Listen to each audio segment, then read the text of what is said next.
y es algo que siempre, cuando yo leo, siempre hay personas bendecidas con ella, y voy a leerla esta noche, amén.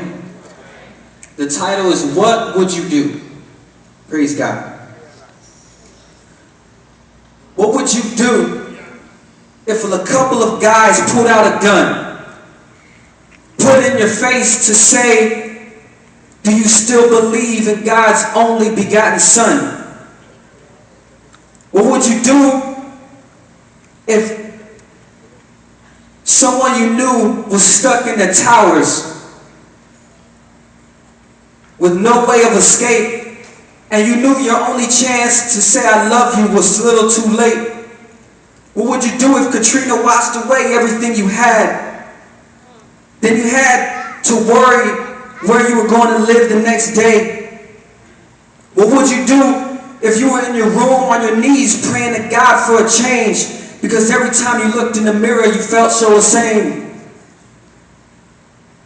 What would you do if it was your daughter and your sister being taken advantage of, like some of you young guys do when you're in the club? What would you do if your so-called friends were attacking you at school, trying to confuse you and change you? What would you do if you lost a father, a brother, a grandfather, and an uncle in what felt like one day? How would you deal with that pain? What would you do if you realized that so-called love was only an infatuation, but you didn't want to believe that you were in that situation? What would you do if you felt so alone that you could feel the hurt deep down in your soul?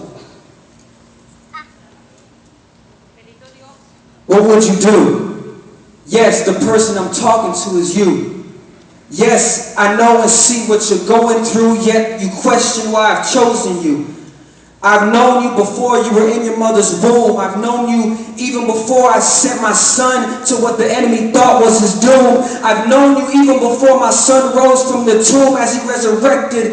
And so I ask you to stand up in the midst of tribulation, cling on to my word without hesitation, for I will give you your restoration. I predestined you to be my revelation. I predestined you, my child, to speak to this generation. Gloria a Dios.